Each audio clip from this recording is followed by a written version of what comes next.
आजकल हमारे बहुत से काश्तकार दोस्त धान की नर्सरी काश्त कर रहे हैं। आज की वीडियो के अंदर हम आपको ये बताएंगे कि आपने नर्सरी किस तरीके से तैयार करनी है। काश्तकार भाई, धान की फसल से भरपूर पैदावार हासिल करने के लिए आपको नर्सरी के ऊपर, पनीरी के ऊपर फोकस करना पड़ेगा। आपको थोड़ी उम्र की पनीरी खेत के अंदर शिफ्ट करनी पड़ेगी।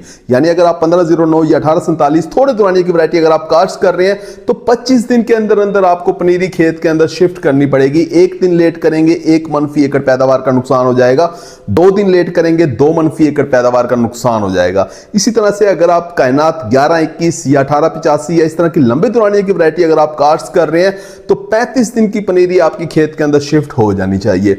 अब ये थोड़े दुरानिया की पनीरी आप किस तरीके से तैयार कर सकते हैं? आपको खादों का इस्तेमाल करना पड़ेगा।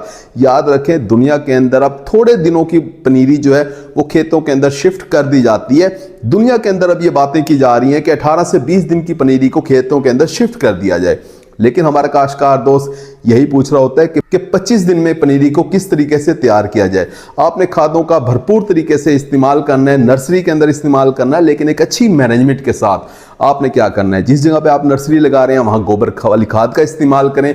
वो अगर खाद आप इस्तेमाल नहीं कर सके और इस वक्त आप जमीन तैयार कर रहे हैं तो आपने 250 ग्राम DAP खाद फी मरला आपने इस्तेमाल करनी है जमीन की तैयारी के अंदर।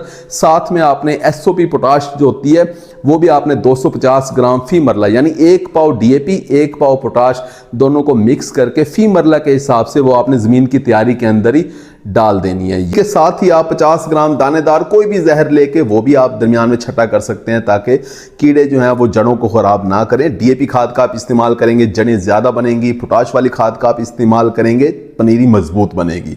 काश्तकार भाई, जैसे ही आपकी पनीरी 8 दिन की हो जाए आपने दानेदार जिंक का छटा कर देना है 200 ग्राम फी मरला के हिसाब से। और अगर आप ये जिंक का छटा नहीं कर सके तो जैसे ही आपकी पनीरी 11 से 12 दिन की हो तो 30 ग्राम चिलेटेड जिंक एक टैंकी के अंदर डाल के उसका आप स्प्रे करवा दें। साथ में यूरिया 250 ग्राम इसका आप छटा करवा दें और 50 ग्राम सल्फर ये आप फ्लड करवा दें। काश्तकार भाई, जैसे ही आपकी पनीरी 11 से 12 दिन की हो तो फिर आपने भरपूर यूरिया खाद का इस्तेमाल करना है। आपने पीछे मुड़ के नहीं देखना, दबा के यूरिया खाद का इस्तेमाल करें। कुछ इस तरीके से करें कि हर 3 से 4 दिन के बाद 250 ग्राम यूरिया यानी 1 पाव यूरिया आप इसका छटा करें या फ्लड कर दें और साथ में सल्फर भी फ्लड कर दें।